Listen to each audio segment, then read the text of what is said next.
Mushy Mushy. I'm your host, Spiffy Tate, and welcome back to another reading of the Book of Mormon. Now, this is coming out a bit late in the day. It's coming out at night. But, I was kind of busy today, but not really. I've had a lot of things going on in my mind, honestly. But I feel a bit better, I try to reply to everyone here, and I do like that. People like the way I do this reading, so I don't think that would change at all. You guys are great. Thanks for being here. Now, we're just gonna go back to where we last left off here, and chapter 20. So let's read this bracket here. Some Lamanite daughters are abducted by the priests of Noah. What? The Lamanites wage war upon Lemhi and his people. The Lamanite hosts are repulsed and pacified. Okay. And now, there was a place in Shemlon, where the daughters of the Lamanites did gather themselves together to sing and to dance, and to make themselves merry. And it came to pass that there was one day a small number of them gathered together to sing and to dance. And now the priests of King Noah, being ashamed to return to the city of Nephi, yea, and also fearing that the people would slay him, therefore they durst not return to their wives and their children. And having tarried in the wilderness. Yeah, I guess they tarried, yeah.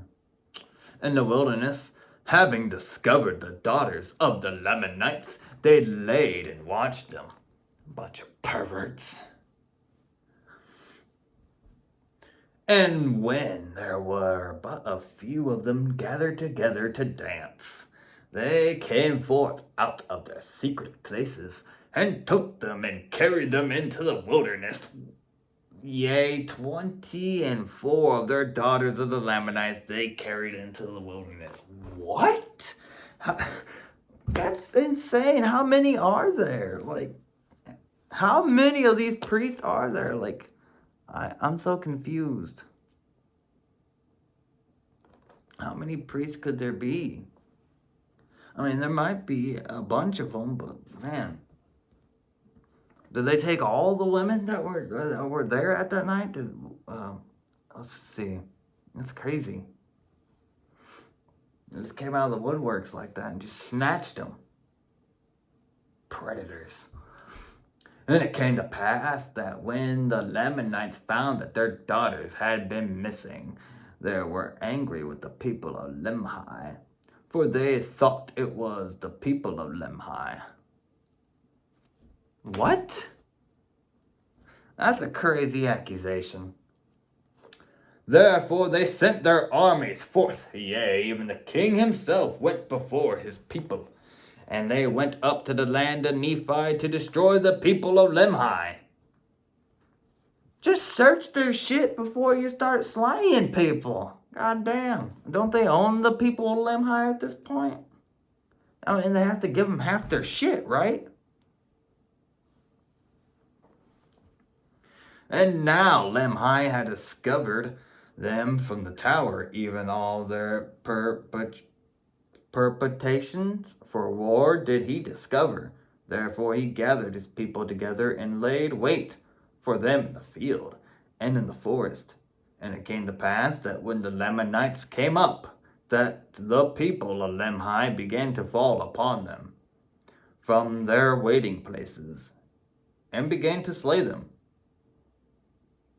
And it came to pass that the battle became exceedingly sore, for they fought like lions for their prey. And it came to pass that the people of Lemhi began to drive the Lamanites before them, yet they were not half so numerous as the Lamanites. But they fought for their lives and for their wives. That's a good rhyme. I like that. That's a good rhyme right there. They fought for their lives and for their wives. And for their children. Therefore they exerted themselves, and like dragons did they fight. Huh? They fought like dragons. How do dragons fight? Now, I can take a few guesses. Y'all see me with my D&D hoodie around here. So the way I think how dragons can fight is like from fantasy movies and from Dungeons and Dragons. So, what, are they breathing fire? Are they flying? Are they using their tails? What tails? I don't know how you fight like a dragon as a human. I don't know. Maybe they're thinking like some dragon-born thing, or maybe they're Fushado. I don't know. Maybe they got some secret fighting skills or something. Okay.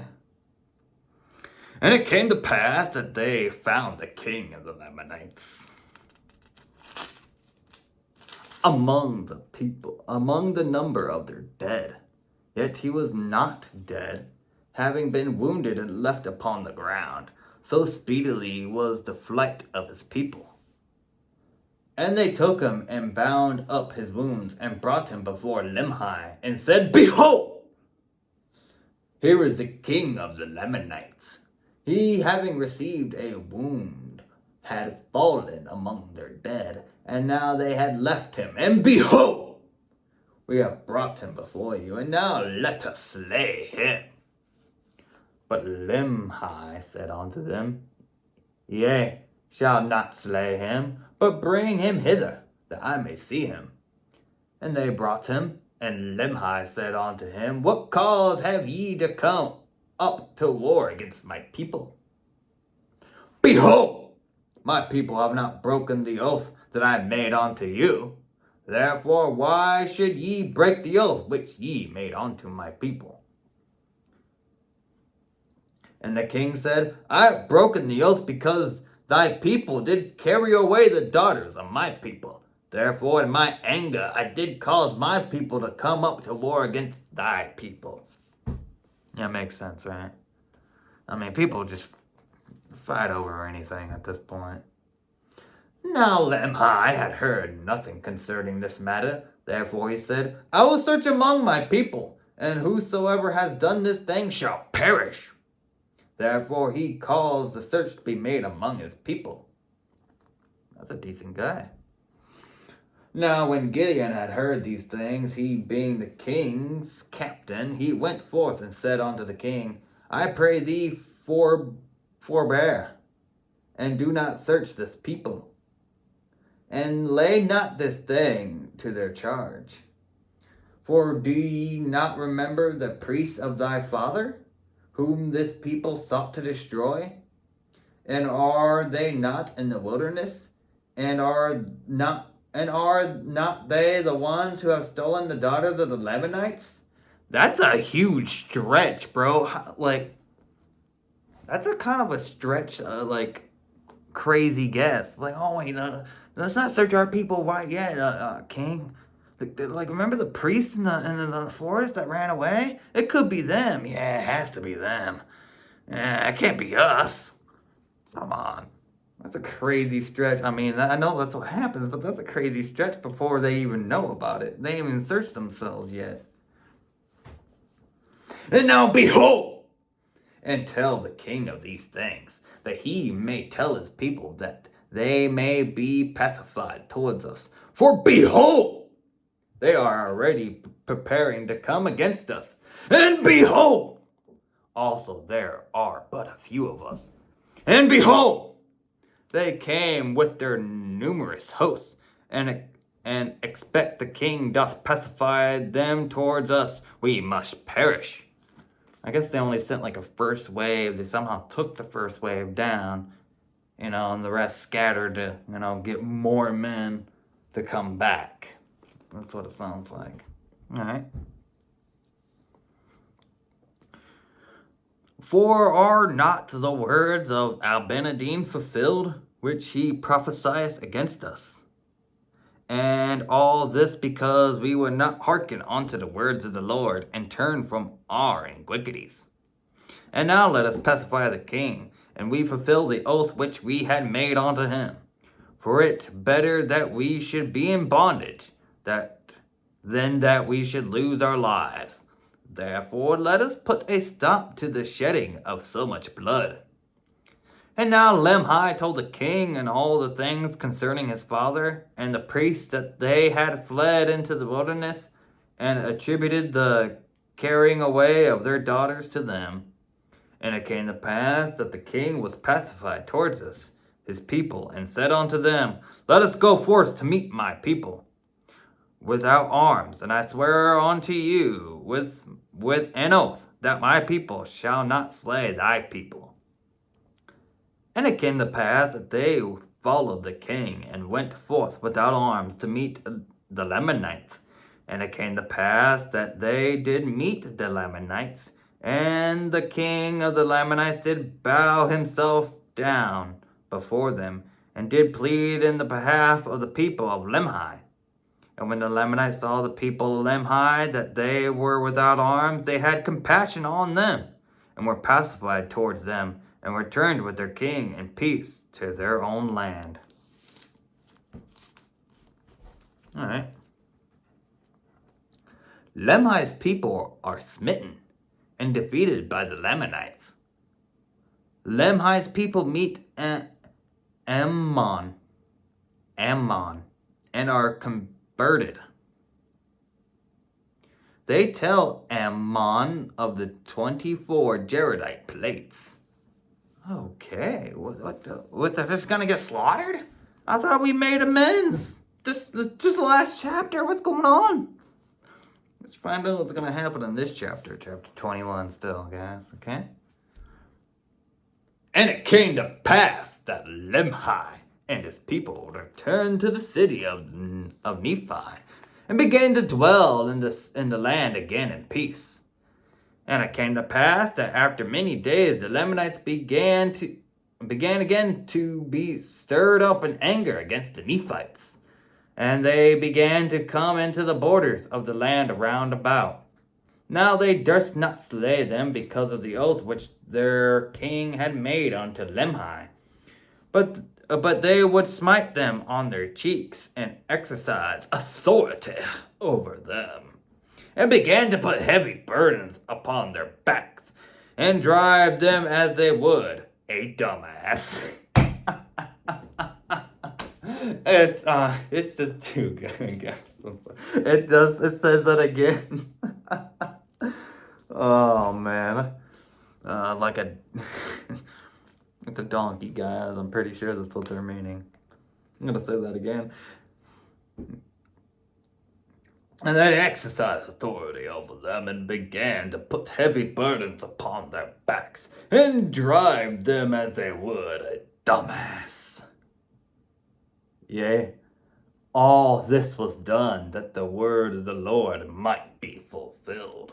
And now the afflictions of the Nephites were great, and there was no way they could deliver themselves out of their hands, for the Lamanites had surrounded them on every side.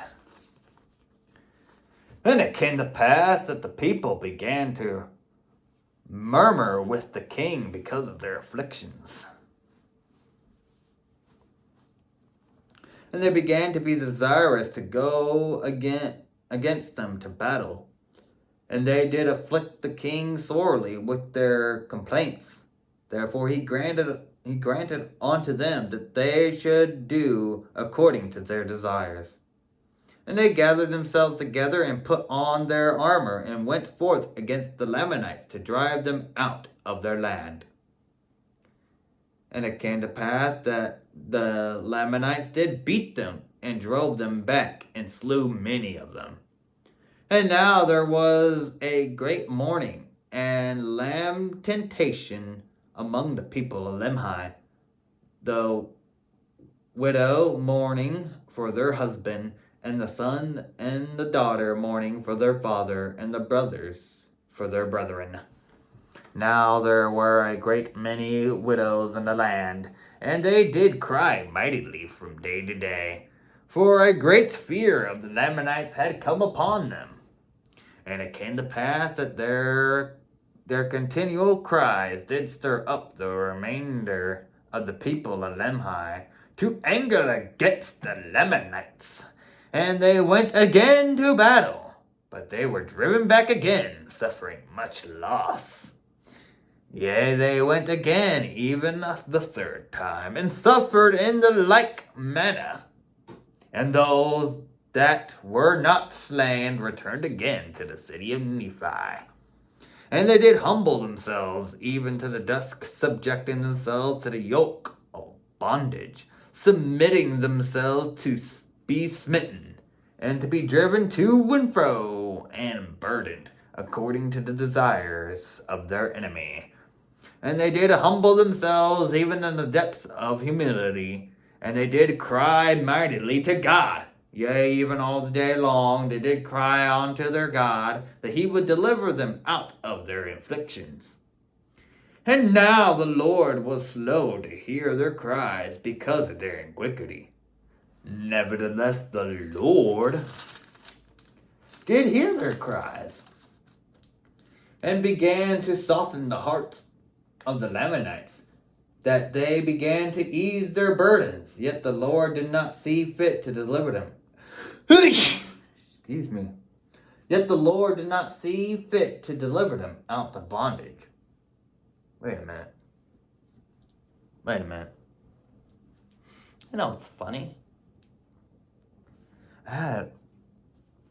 When I asked a Mormon about how was anything in Exodus Pharaoh's fault when it says that God hardens Pharaoh's heart? It's like, well, that's an error in the text. I'm like, oh, he's like, well, if you read the original Hebrew, I'm like, oh yeah, of course, right? You got to read the original Hebrew. It's like the excuse that Muslims give you, like, oh, you got to read the Arabic. Yeah, thanks. Oh, that's gonna help. Yeah, I gotta read Arabic to understand the Quran. Come on now. Anyway, I was like, oh, okay. He's like, because that's hindering free will. God can't do that, or he won't do that because, we're free agents, right? But now I'm thinking that's a bit bullshit, because the text here in the Book of Mormon just says that the Lord is softening the hearts of the Lamanites. He's afflicting the Lamanites' free will and easing them from his people. I'm not saying that God can't do this, because, God's all powerful, right? But if we're all free agents such as that, then how free could we be if God can just harden or soften someone's heart, right? Like, imagine if God softened the Pharaoh's heart. It would have changed a lot of things instead of having all this bad stuff that happened to the Egyptians. But I digress here. Let's keep going on verse 16. And it came to pass that they began to prosper by degrees in the land, and began to rise grain more abundantly, and flocks and herds, that they did not suffer with hunger. Now there was a great number of women, more than there was of men. Therefore King Lemhi commanded that every man should impart to support of the widows and their children, that they might not perish with hunger. And this they did because of the greatness of their numbers that had been slain. Now the people of Lemhi kept together in a body as much as it was possible, and secured their grain and their flocks. And the king himself did not trust his people without the walls of the city, unless he took his guards with him, fearing that he might by some means fall into the hands of the Lamanites. And he caused that his people should watch the land round about, that by some means they might take those priests that fled into the wilderness, who had stolen the daughters of the Lamanites, and that had caused such a great destruction to come upon them. The Lamanites haven't searched for them?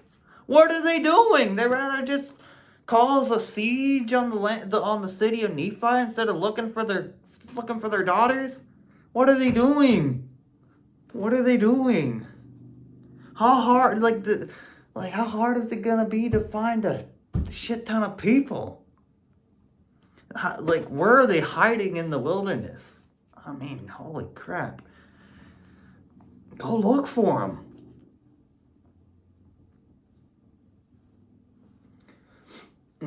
For they were desirous to take them, that they might punish them. For they had come into the land of Nephi by night, and carried off their grain and many of their precious things. Therefore they laid wait for them.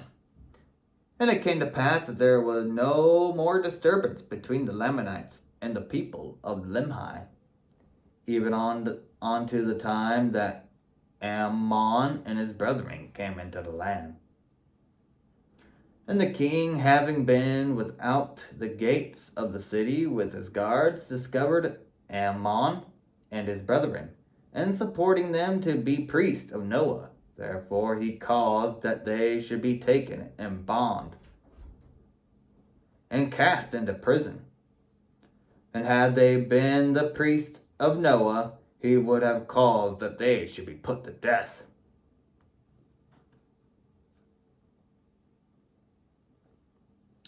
But when he found that they were not, but that they were his brethren, and had come from the land of Zarahemla, he was filled with exceedingly great joy. Now King Limhi had sent, previous to the coming of Ammon, a small number of men to search for the land of Zarahemla, but they could not find it, and they were lost in the wilderness. Nevertheless, they did find a land which had been peopled, yea, a land which was covered with dry bones, yea, a land which had been peopled, and which had been destroyed. And they, having supposed it to be the land of Zarahemla, returned to the land of Nephi, having arrived in the borders of the land not many days before the coming of Ammon. And they brought a record with them, even a record of the people whose bones they had found. And it was engraven on plates of ore. And now Limhi was again filled with joy on learning from the mouth of Ammon, the king of Mosiah, that king Mosiah had a gift from God, whereby he could interpret such engravings, yea, and Ammon also did rejoice. Yet Ammon and his brethren were filled with sorrow, because so many of their brethren had been slain, and also that King Noah and his priests had caused the people to commit so many sins and iniquities against God. And they also did mourn for the death of Al-Benadine, and also for the departure of Alma, and the people that went with, who had formed a church of God through the strength and power of God, and faith on the words which had been spoken by Al-Benadine. Yea, they did mourn for their departure, for they knew not whither they had fled. Now they had gladly joined with them, for they themselves had entered into a covenant with God to serve him and keep his commandments. And now since the coming of Ammon, King Limhi had also entered into a covenant with God, and also many of his people, to serve him and keep his commandments. And it came to pass that King Limhi and many of his people were desirous to be baptized, but there were none in the land that had the authority from God. And Ammon declined doing these things, considering himself an unworthy servant. Therefore they did not at that time form themselves into a church waiting upon the Spirit of the Lord. Now they were desirous to become even as Alma and his brethren, who had fled into the wilderness. They were desirous to be baptized as a witness and a testimony that they were willing to serve God with all their hearts. Nevertheless, they did prolong the time, and an account of their baptism shall be given hereafter. And now all the study of Ammon and his people, and the king of Lemhi and his people, was to deliver themselves out of the hands of the Lamanites and from bondage. All right. Chapter 22. This should be the last chapter of the Zeniff record, I believe, if I remember correctly. Plans are made for the people to escape from Lamanite bondage. The Lamanites are made drunk. The people escape, return to Zarahemla, and become subject to King Mosiah. Alright. And now it came to pass that Ammon and King Lemhi began to consult with the people how they should deliver themselves out of bondage. And even they did cause that all the people should gather themselves together. And this they did that they might have the voice of the people concerning the matter. And it came to pass that they found no way to deliver themselves out of bondage, except it were to take their women and children and their flock and their herds and their tents and depart into the wilderness. For the Lamanites being so numerous, it was impossible for the people of Lemhi to content with themselves, thinking to deliver themselves out of bondage by sword. Now it came to pass that Gideon went forth and stood before the king and said unto him, Now, O king, thou hast hitherto hearkened unto my words many things when we have been contending with our brethren, the Lamanites. And now, O king, if thou hast not found me to be an unprofitable servant, or if thou hast hitherto listened to my words in any degree, and they have been of service to thee, even so I desire that thou wouldst listen to my words at this time, and I will be thy servant and deliver this people out of bondage. And the king granted unto him that he might speak. And Gideon said unto him, Behold, the back pass through the back wall, on the back side of the city. The Lamanites, or the guards of the Lamanites by night, are drunken. Therefore let us send a proclamation among all the people, that they gather together their flocks and herds, and that they might drive them into the wilderness by night. All the Lamanite guards and all of them on the backside just happen to be drunk. And they have all of these people, not only the people, but all their herds and tents and all this, just escape out of the city. That's a shit ton of people to walk past a few sleeping drunk guards. And now I'll go according to thy commandment. And I will go according to thy command and pay the last tribute of wine to the Lamanites. Oh, they're getting them drunk. Okay. And they will be drunken, and we will pass through the secret pass on the left of their camp, when they are drunken and asleep. Thus we will depart with our women and our children and our flocks and our herds into the wilderness, and we will travel around the land of Shalom. And it came to pass that the king hearkened unto the words of Gideon, and And King Limhi caused that his people should gather their flocks together. And he sent the tribute of wine to the Lamanites, and he also sent more wine as a present unto them. And they did drink freely of the wine which King Limhi did send unto them. And it came to pass that the people of King Limhi did depart by night into the wilderness with their flocks and their herds. And they went round about the land of Shilom into the wilderness, and bent their course towards the land of Sherahelma, being led by Ammon and his brethren. And they had taken all their gold and silver and their precious things which they could carry, and also their provisions with them into the wilderness, and they pursued their journey.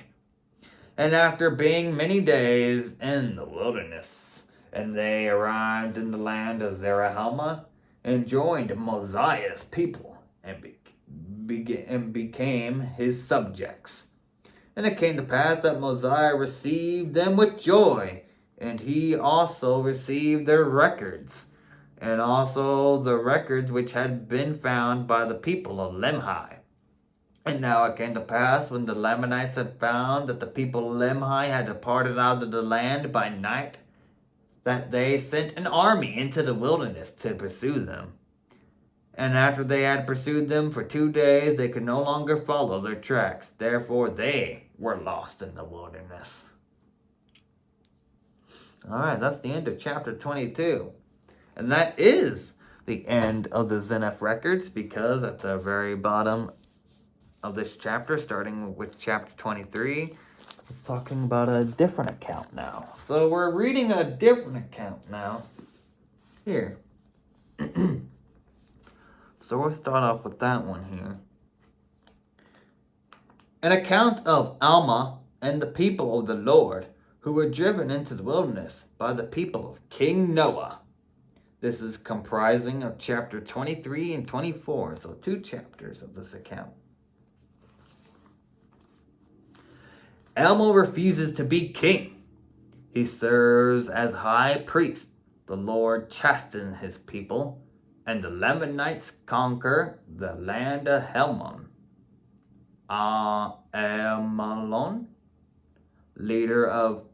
Hold on. I'm saying his name wrong. Got to be saying his name wrong here. No. I think this is it. Yes. Amulan. Amulan? Amulan. I'm just going to say Amulan. Helam and Amulan, leader of King Noah's wicked priests, rules subject to the Lamanite monarchy. Holy shit. Now, Alma, having been warned of the Lord that the armies of King Noah, who I remember, who's already dead, so this is old. This is some old record here. Now, Alma, having been warned of the Lord that the armies of the King Noah would come upon them, and having made it known to his people, therefore they gathered together their flocks and took of their grain, and departed into the wilderness before the armies of King Noah. And the Lord did strengthen them, that the people of King Noah could not overtake them to destroy them. And they fled 8 days journeying into the wilderness, and they came to a land, yea, even a very beautiful and pleasant land, a land of pure water. And they pitched their tents and began to till the ground, and they began to build buildings. Yea, they were industrious, and they did labor exceedingly. And the people were desirous that Alma should be their king, for he was beloved by his people. But he said unto them, Behold,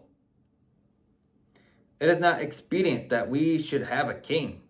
For thus saith the Lord, Ye shall not esteem one flesh above one another, or one man shall not think himself above another. Therefore I say unto you, it is not expedient that ye should have a king. Nevertheless, if it were possible that ye could always have just men to be your king, it would be well for you to have a king. But remember the iniquities of King Noah and his priest. And I myself was caught in a snare, and did many things which were abominable in the sight of the Lord, which caused me sore repentance. Nevertheless, after much tribulation, the Lord did hear my cries, and did answer my prayers, and has made me an instrument in his hand in bringing so much of you to a knowledge of his truth. Nevertheless, in this I do not glorify, for I am unworthy to glorify of myself. And now I say unto you, ye have been oppressed by King Noah, and have been in bondage to him and his priest, and have been brought into iniquity by them. Therefore ye were bound with the bands of iniquity. And now as ye have been delivered by the power of God out of these bonds, yea, even out of the hand of King Noah and his people, and also from the bonds of iniquity, even so I desire that ye should stand fast in the liberty wherewith ye have been made free, and that ye trust no man to be a king over you. And also trust no one to be your teacher nor your minister, except he be a man of God, walking in his ways and keeping his commandments. Thus did Alma teach his people that every man should love his neighbor as himself, that there should be no contention among them. And now Alma was their high priest, being the founder of their church. And it came to pass that none received authority to preach or to teach except it were by him from God.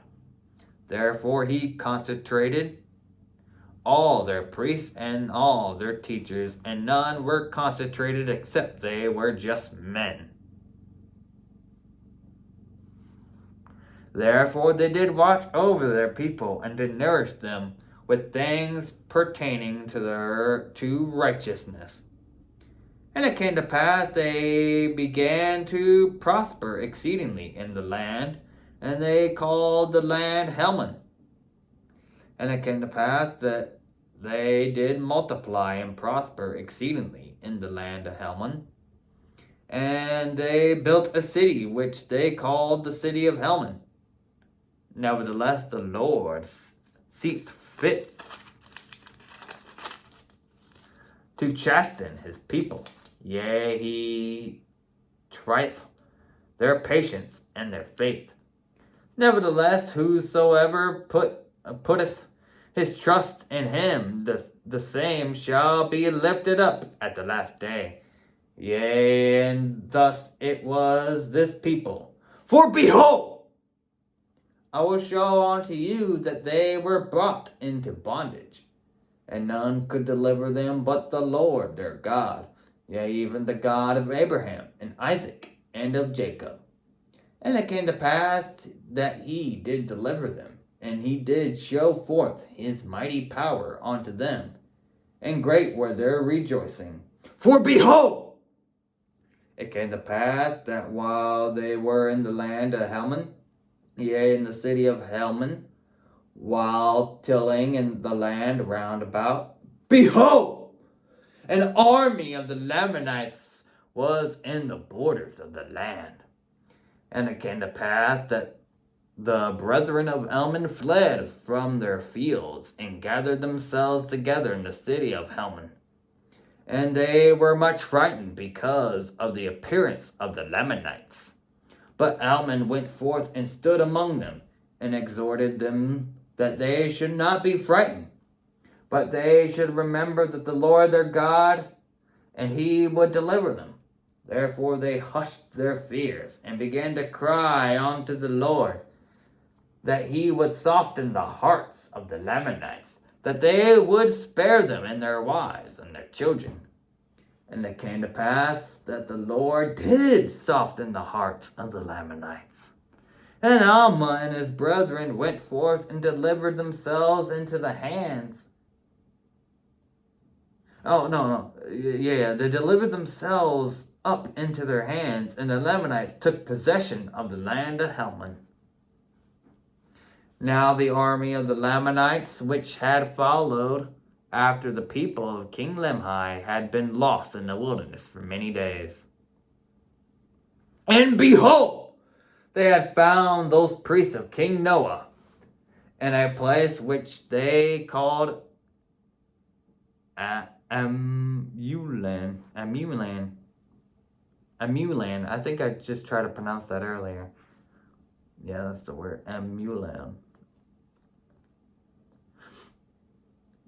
And they had began to possess the land of Amulan, and had begun to till the ground. Now the name of the leader of those priests was Amulan. And it came to pass that Amulan did plead with the Lamanites, and he also sent forth their wives, who were their daughters. I didn't read it all the way. Hold on. He also sent forth their wives, who were the daughters of the Lamanites. Whew! I thought that was something else for a second. To plead with their brethren that they should not destroy their husbands. And the Lamanites had compassion on Amulan and his brethren, and did not destroy them because of their wives.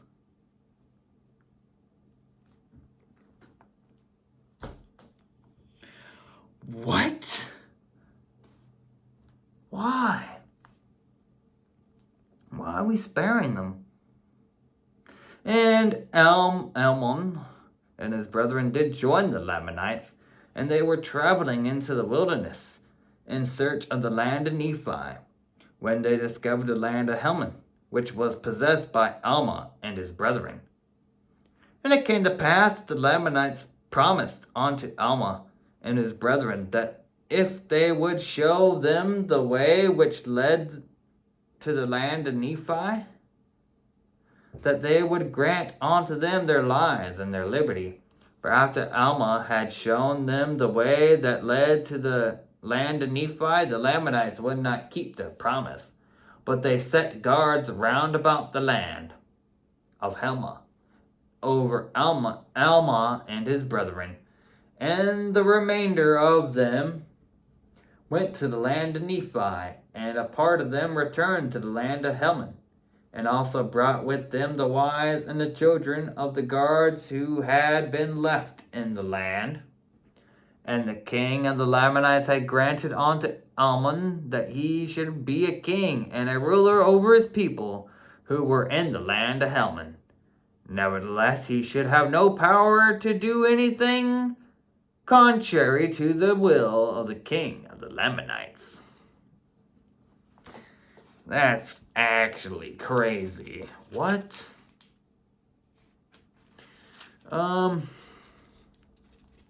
Let's just finish chapter 24. We'll finish Alma's record here, because I think Alma ran towards Limhi's people, right? He was fleeing. It seems like he was fleeing, or something like that. And then, he's with them, and then they finally flee from the Lamanites, right?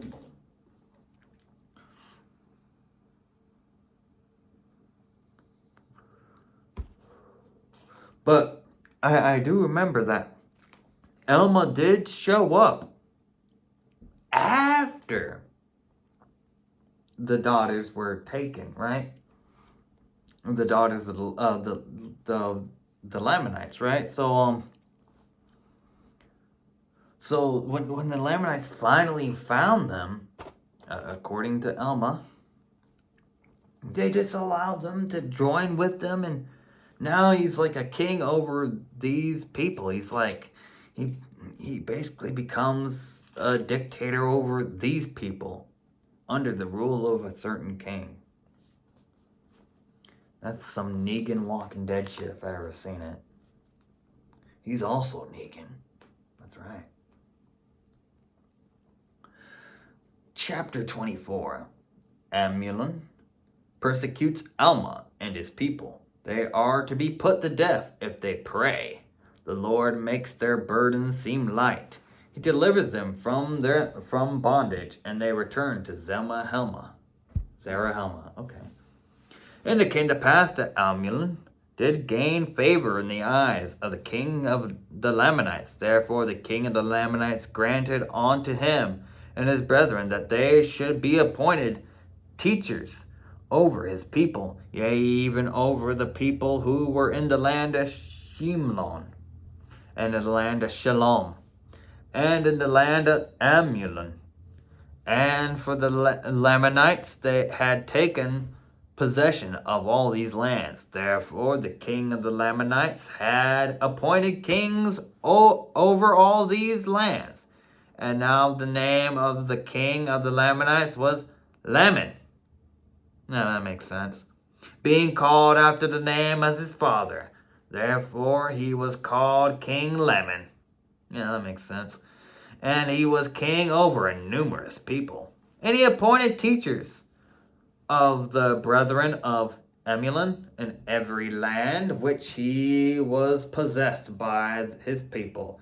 And thus the language of Nephi began to be taught among the people of the Lamanites. And they were a people friendly one with another. Nevertheless, they knew not God.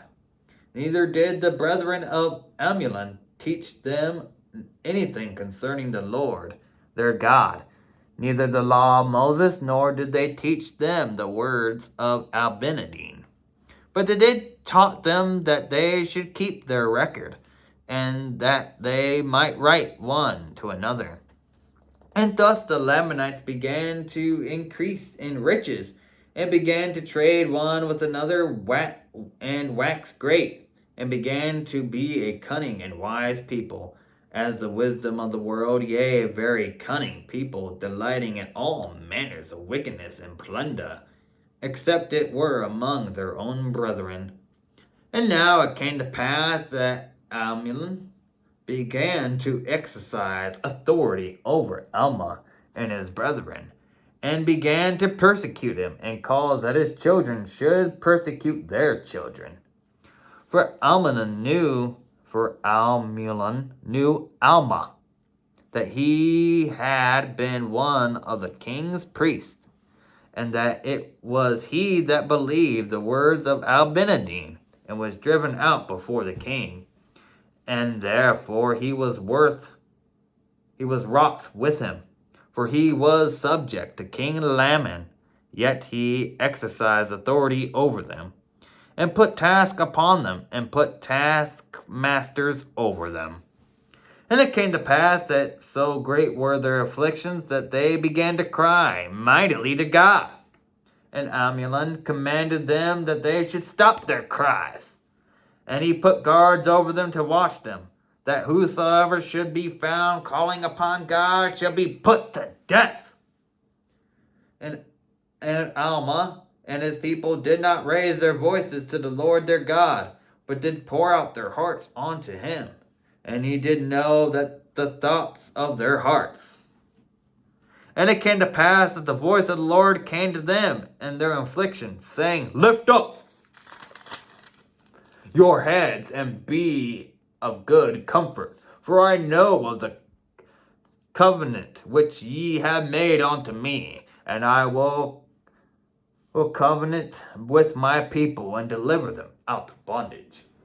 And I will also ease the burden which are put upon your shoulders, that even you cannot feel them upon your backs, even while you are in bondage. And thus I will do that ye may stand as a witness for me hereafter, that ye may know of a surety that I, the Lord God, did visit my people in their afflictions.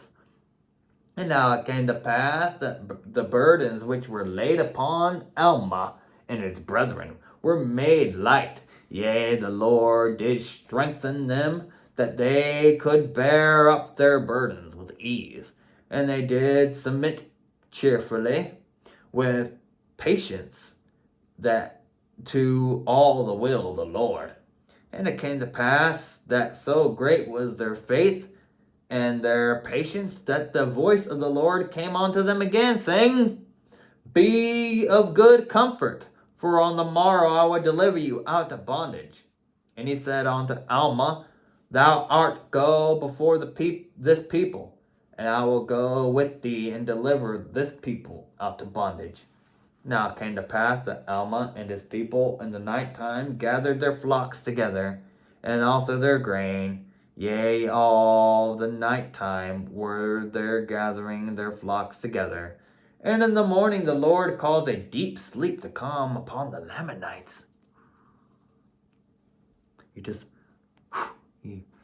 put them to sleep, put a sleep spell on them, just sprinkled it like sleep dust on them. Right?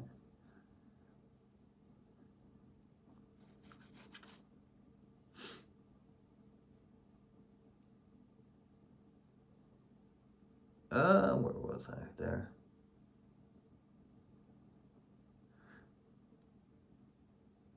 And in the morning the Lord caused a deep sleep to come upon the Lamanites, yea, and all their taskmasters were in a profound sleep. Okay. And Alma and his people departed into the wilderness, and when they had traveled all day, they pitched their tents in a valley, and they called the valley Alma, because he led their way into the wilderness. Yea, and in the valley of Alma they poured out their thanks to God, because he had been merciful unto them, and eased their burdens, and had delivered them out of bondage. For they were in bondage, and none could deliver them, except it were the Lord their God.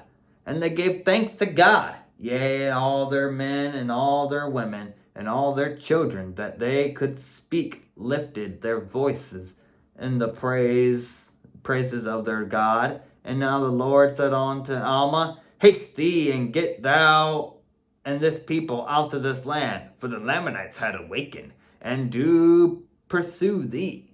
Therefore get thee out of this land, and I will stop the Lamanites in this valley, that they come no further in pursuit of this people. And it came to pass that they departed out of the valley, and took their journey into the wilderness. And after they had been in the wilderness 12 days, they had arrived in the land of Zarahemla. And King Mosiah did also receive them with joy. Okay. I thought Alma went to Lemhi.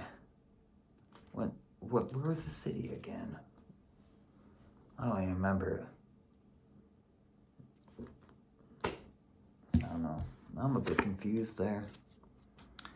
But that is the end of this Alma record, which was what, 2 chapters it said? Yeah.